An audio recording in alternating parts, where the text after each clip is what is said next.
السلام علیکم ورحمۃ اللہ وبرکاتہ۔ وعلیکم سعودی السلام۔ عرب میں تو جانتے ہیں کہ تبلیغی جماعت والے یعنی دیوبندی لوگ یہاں رہتے ہی ہیں، تو ان کا سوال ہے کہ چلو ٹھیک ہے، میں مان لیتا ہوں کہ دیوبندی لوگ تبلیغی جماعت فضائل اعمال یعنی ضعیف حدیث یعنی وہ ٹھیک نہیں ہے، مان لیا جائے، لیکن ان کو بینڈ کیا ہے تو ناچنے گانے والے کو کیوں بلایا جاتا ہے؟ جیسے کہیں امریکہ سے بلایا گیا تھا تھوڑا دن پہلے ناچنے والا، ابھی انڈیا سے بلایا گیا ہے ناچنے والے کو ریاض میں، تو سوال یہ ہے کہ ان کو کیوں نہیں بینڈ کیا جاتا ہے؟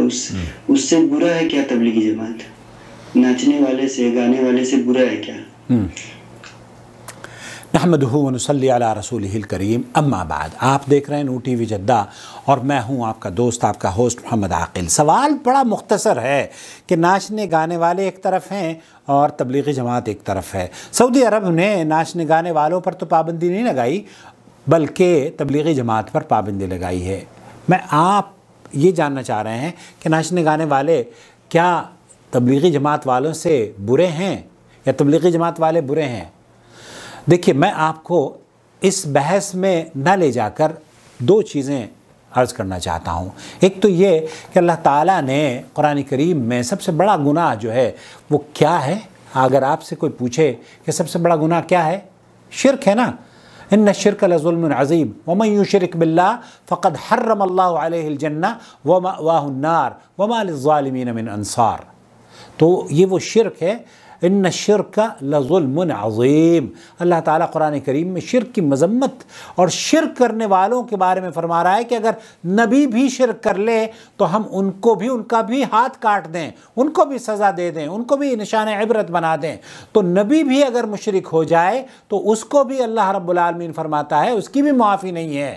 تو توبہ اگر آپ کر لیتے ہیں، مشرک ہیں، تب تو آپ کو معافی مل جائے گی، لیکن اگر شرک کرنے کے علاوہ کوئی دوسرا گناہ آپ نے کیا ہے تو اللہ کی مشیت اور مغفرت کا مستحق ہو سکتا ہے، اللہ کی مرضی پر ہے۔ لیکن ایک آدمی مشرک ہے، اس کی وہ چاہے تبلیغی جماعت سے ہو، وہ چاہے بریلوی جماعت سے ہو، چاہے شرکیہ جماعت سے ہو، کفریہ جماعت سے ہو، جماعت سے ہونا، اس کا جڑنا اس بات کا ضامن نہیں ہو سکتا کہ وہ جنت میں جائے گا۔ جنت میں جانے کا ضامن یہ ہے کہ وہ مشرک نہ ہو۔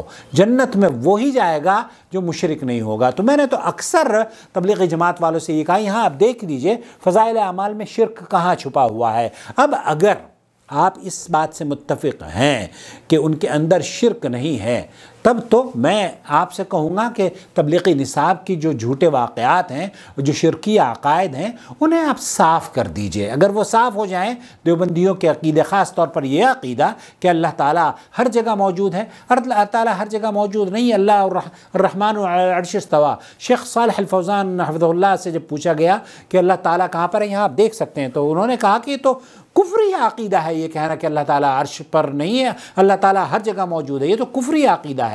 تو ایسے آدمیوں کے پیچھے جو آدمی یہ سمجھتا ہو کہ اللہ کے رسول صلی اللہ علیہ وسلم قبر میں زندہ ہیں اور ہاتھ نکالتے ہیں، لوگوں سے مصافحہ کرتے ہیں اور لوگوں کو روٹی کھانے کے لیے دیتے ہیں، باتیں بھی سنتے ہیں، تو شیخ ابن باز کا، شیخ عبدالعزیز آل شیخ کا، تمام علماء کا اس بات پر اتفاق ہے کہ ایسے آدمی کے پیچھے نماز نہیں ہوتی، اس کی تو خود نماز نہیں ہو رہی، وہ تو خود عقیدے میں اس کے جھول ہے۔ تو ایک آدمی اگر مشرکانہ عقیدے میں مبتلا ہے اور دوسرا آدمی گانے بجانے والا ہے، تو وہ آدمی، آپ سے میں پوچھ رہا ہوں، یہ گانے بجانے والا آدمی، کیا اس کے بارے میں کوئی قرآن و حدیث میں دلیل ملتی ہے کہ یہ جنت میں نہیں جائے گا؟ اس کو جنت میں جانے کے لیے اللہ رب العالمین چاہے تو جنت میں بھیج سکتا ہے، لیکن اللہ تعالیٰ جنت اس میں اس کو نہیں بھیجے گا جو مشرک ہے۔ تو ہم آپ سے صرف اتنی درخواست کر رہے ہیں، حالانکہ یہ صرف یہی وجہ نہیں ہے تبلیغی جماعت پر پابندی کی۔ آپ اگر یہ سوچ رہے ہیں نا کہ تبلیغی جماعت پر پابندی کی صرف یہ وجہ ہے کہ ان کے عقیدے مشرکانہ ہیں، تو آپ غلط سوچ رہے ہیں۔ ان کو دراصل یہاں آپ میری ویڈیو دیکھ لیجئے، حکومت نے اس بات کا اظہار کیا ہے کہ ان کی انوالومنٹ خطرناک ہوتی جا رہی ہے، اور وہ جو دہشت گردی کا ان پر باقاعدہ طور پر الزام لگایا تھا، تو اس لیے یہ اس قطع نظر کہ وہ کس موقف سے ان کا تعلق ہے، وہ اس پر ہم بحث نہیں کریں گے، لیکن بحث یہ کریں گے کہ ایک آدمی چاہے دیوبندی ہو، بریلوی ہو، مکی ہو، مدنی ہو، کلیری ہو، اجمیری ہو، سہارنپوری ہو یا مظفر نگری ہو، کہیں کا بھی ہو، اگر مشرک ہے تو ان اللہ لا یغفر ان یشرک بہ ویغفر ما دون ذلک لمن یشاء، اللہ تعالیٰ اس کو معاف کر دے گا جو شرک کے علاوہ کسی بھی گناہ میں ہوگا۔ شرک کے ان اللہ لا یغفر ان یشرک بہ، اس کو معاف نہیں کرے گا جو کہ مشرک ہے بغیر توبہ کے، لیکن بغیر توبہ کے اگر اللہ چاہے اس کے علاوہ سب کچھ معاف کر سکتا ہے۔ تو یہاں سے آپ کو کم از کم یہ آئیڈیا مل گیا ہوگا کہ یہ جو گناہ ہے ناچ گانے کا، یہ کم از کم اس سے کم لیول کا گناہ ہے، نمبر ایک۔ نمبر دو، سعودی عرب کس کو بلاتا ہے، کس کو نہیں بلاتا ہے، یا آپ کے باپ یا میرے باپ کا حکم ملک نہیں ہے، جن کا ملک ہے وہ جانے۔ اور یہاں بلانے میں، یہاں ناچ گوانے میں، یہاں پر اگر سلمان خان یا امریکن آئے تھے تو اس میں گناہ آپ کو ملے گا یا مجھے ملے گا؟ ان لوگوں کو ملے گا نا جو یہاں پر جا کر وہ دیکھ رہے ہیں، وہ آپ کے بچے بھی ہیں، میرے بچے بھی ہیں، سب جاتے ہیں وہاں پر دیکھتے ہیں۔ تو یہ ہندوستان پاکستان میں جس طریقے سے میں نے پہلے بھی کہا تھا کہ اللہ کے رسول صلی اللہ علیہ وسلم نے فرمایا کہ اس دنیا میں جتنے بھی انسان پیدا ہوتے ہیں سب کے ساتھ شیطان اللہ تعالیٰ نے لگایا ہے۔ اللہ کے رسول سے پوچھا گیا آپ کے ساتھ بھی شیطان ہے؟ تو نبی کریم صلی اللہ علیہ وسلم نے فرمایا ہاں میرے ساتھ بھی شیطان ہے، لیکن وہ مسلمان ہو گیا ہے، وہ مطیع اور فرما بردار ہو گیا ہے میرا، اللہ تعالیٰ نے اس کو میرا مطیع اور فرما بردار کر دیا ہے۔ تو اس کے علاوہ جتنے بھی بچے پیدا ہوتے ہیں، چاہے وہ عبد الرحمن ہو، غامدی ہو، گہتانی ہو، ناصری ہو، فتح نہیں جو بھی ہوں سعودی عرب کے خاندان والے، یہ بھی ویسے ہی ہیں جیسے کہ آپ کے پرویز، شکیل، جاوید، مختار، یہ سارے کے سارے اولاد آدم ہیں، ان کے پیچھے بھی شیطان لگا ہوا ہے۔ تو یہ ضروری نہیں ہے کہ دلی کے رہنے والے ہی گنہگار ہو سکتے ہیں، یا لاہور میں بسنے والے ہی گانے سن سکتے ہیں، یا استنبول میں ہی قبروں کی پوجا ہو سکتی ہے۔ بھائی میرے، ہندوستان میں لوگ سنتے ہیں گانے، یہاں بھی سنتے ہیں، تو ہمیں تو ہمارے ملکوں میں تو یہاں سے زیادہ سے یہاں 100 سال میں بھی اتنے پیدا نہیں ہوں گے جتنے کہ ہندوستان نے اب تک بنا لیے ہیں، ہزاروں کی تعداد میں، لاکھوں کی تعداد میں فلمیں ہوتی ہیں، ڈرامے ہوتے ہیں۔ پاکستان میں بھی میری ویڈیو دیکھ لیجئے، سعودی عرب کی فلم پابندی کے اوپر میں نے ایک ویڈیو بنائی تھی جس میں میں نے ایک تھوڑا سا اسی طریقے کا ایک میسج آپ کو عام کیا تھا کہ آپ کو اس کی فکر کی ضرورت نہیں ہے۔